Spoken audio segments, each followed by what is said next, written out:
बंगाल के बूथ पर पीठासीन अधिकारी लेकर पहुंचा था लुंगी, टोपी और तस्बीह। बाहर लगी थी बुर्के वाली महिलाओं की कतार, फिर अचानक दिख गया बुलडोजर। ना मौलाना की तरह दाढ़ी थी, ना ममता की पार्टी से जुड़ा था। फिर क्यों किया ऐसा? कहीं वोट देने से रोका तो कहीं कमांडो को टोका, फिर भी हुई सबसे बम्पर वोट। पश्चिम बंगाल में रिकॉर्ड तोड़ वोटिंग के बीच ऐसी खबर सामने आई है जिसने सबको हिलाकर रख दिया है।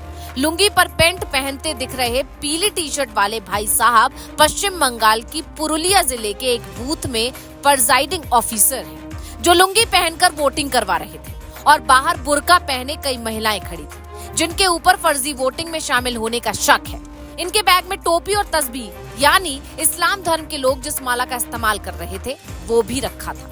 ऐसा दावा बीजेपी नेताओं ने किया है। पुरुलिया से भाजपा प्रत्याशी ज्योतिर्मय सिंह महतो बताते हैं, मुझे खबर मिली थी कि झालदा गर्ल्स हाई स्कूल भागमुंडी में बने बूथ के पीठासीन अधिकारी लुंगी पहनकर बैठे हैं। जब मैं पहुंचा तो मुझे देखते ही लुंगी के ऊपर पैंट पहनने लगे। मैं पूछा कि जब पैंट पहले ही पहन सकते थे तो क्यों नहीं पहना?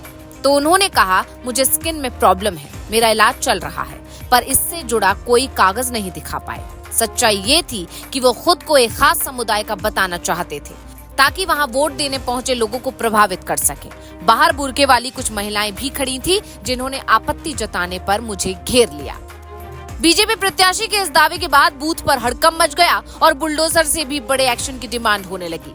यही हालत बंगाल की करीब 8 बूथों पर देखने को मिला। मेदिनीपुर लोकसभा सीट से बीजेपी प्रत्याशी अग्निमित्रा पॉल तो सुरक्षा कर्मियों से ही उलझ गई और कहा कि ये बीजेपी एजेंट को अंदर जाने से रोक रहे हैं। वो खड़ा क्यों था? क्यों नमाज कराए? आप लोग क्यों नहीं देख रहे? ये आप लोग की जिम्मेदारी है। हम भाजपा का प्रार्थी है, आप ऐसा नहीं कर सकते। आप लोग के भी हम वार्निंग देते हैं,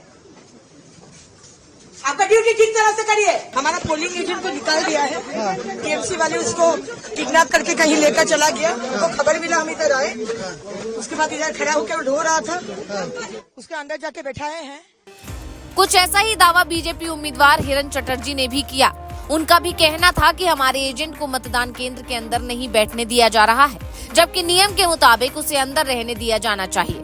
बीजेपी उम्मीदवार शुभेंदु अधिकारी तो केंद्रीय बलों पर टीएमसी अधिकारियों के साथ मिले होने का आरोप लगाते हैं, जिसके बाद कई तरह के सवाल खड़े हो रहे हैं। आखिर पुलिस और अर्धसैनिक बलों की कितनी कंपनियां बंगाल में उतारी जाएं, तब चुनाव शांतिपूर्ण संपन्न होंगे? ये चुनाव आयोग को सोचना होगा। Bureau report, global Bharat TV.